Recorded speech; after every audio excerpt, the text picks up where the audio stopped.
তো দেখো কত সুন্দর হয়েছে, একদম ঝরঝরে হয়েছে।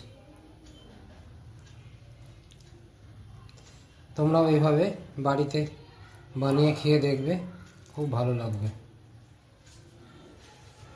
তো বন্ধুরা দেখো, আজকে আমি গাজরের হালুয়া বানাবো। তার জন্য গাজরের চোকাগুলো ছিলে গ্রেটারে করে গাজরগুলোকে ছিলে নিয়েছি। পরিমাণ মতো ঘি নিয়ে নিয়েছি, পরিমাণ মতো চিনি নিয়েছি, পরিমাণ মতো দুধ নিয়ে নিয়েছি, আর এখানে নিয়েছি চাঁচি নিয়ে নিয়েছি পরিমাণ মতো, কিশমিশ নিয়েছি, কাঠবাদাম নিয়েছি, কাজু নিয়ে নিয়েছি। চলো তাহলে দেখা এবার কিভাবে বানাই। প্রথমে ঘি, কড়াই গরম হয়ে গেছে, কড়াই ঘি দিয়ে দিলাম।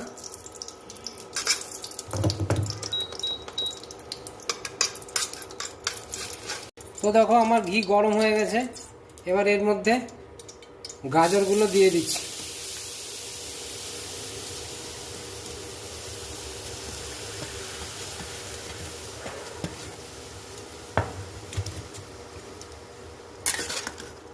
আর গাজরটাকে নাড়বো ঘিয়ের মধ্যে কিছুক্ষণ।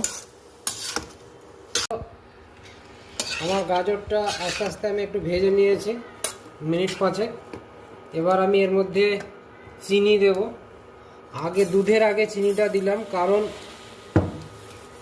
চিনিটা গলিয়ে না নিলে দুধটা পরে দিলে পরে ফেটে যাবে, তাই চিনিটা দিয়ে আগে চিনিটাকে গলিয়ে নিচ্ছি।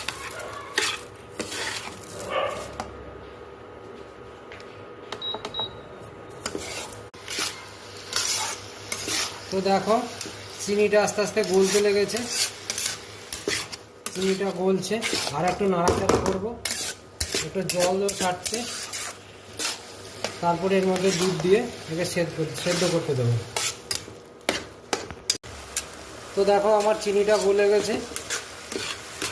এবার আমি এর মধ্যে দুধ যোগ করে দেবো।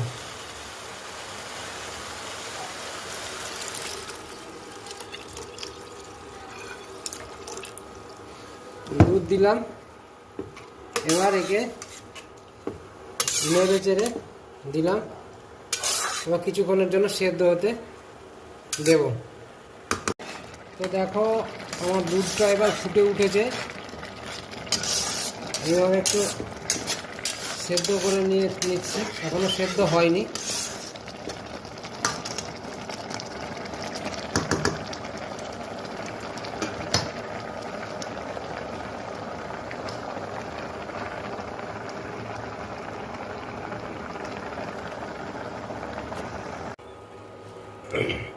তো দেখো আমার গাজরটা এবার সেদ্ধ হয়ে গেছে, নেড়ে চেড়ে সেদ্ধ করে নিয়েছি।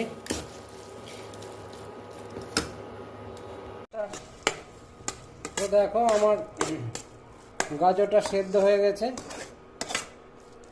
গাজরের হালুয়ার জন্য দুধ চিনি দিয়ে গাজরটাকে সেদ্ধ করে নিয়েছি। এবার এর উপরে মোয়া বা ক্ষীর দিয়ে দিচ্ছি, কাজু দিয়ে দিলাম, একটু 4-5টা এলাচকে গুঁড়ো করে নিয়েছিলাম ছড়িয়ে দিলাম, কিশমিশ ছড়িয়ে দিলাম, আর কাঠবাদাম দিয়ে দিলাম। তো দেখো আমার গাজরটা সেদ্ধ হয়ে গেছে। গাজরের হালুয়ার জন্য দুধ চিনি দিয়ে গাজরটাকে সেদ্ধ করে নিয়েছি। এবার এর উপরে মোয়া বা ক্ষীর দিয়ে দিচ্ছি, কাজু দিয়ে দিলাম, একটু 4-5টা এলাচকে গুঁড়ো করে নিয়েছিলাম ছড়িয়ে দিলাম, কিশমিশ ছড়িয়ে দিলাম, আর কাঠবাদাম দিয়ে দিলাম।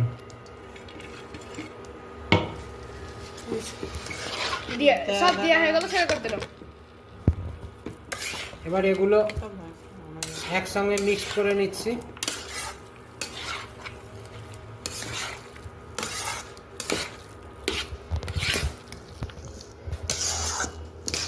কিছুক্ষণ নেড়ে চেড়ে নেবো এইভাবে।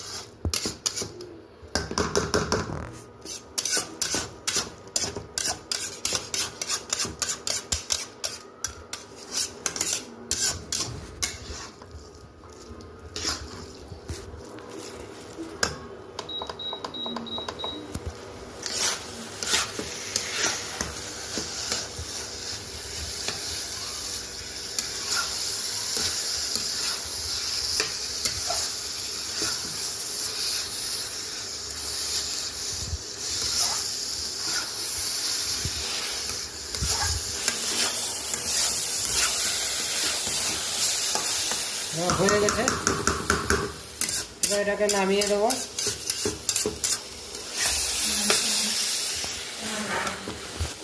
দেখো আমার গাজর হয়ে গেছে, গাজরের হালুয়া।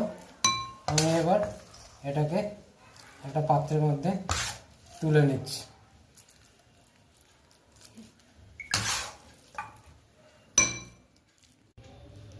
তো দেখো কত সুন্দর হয়েছে, একদম ঝরঝরে হয়েছে।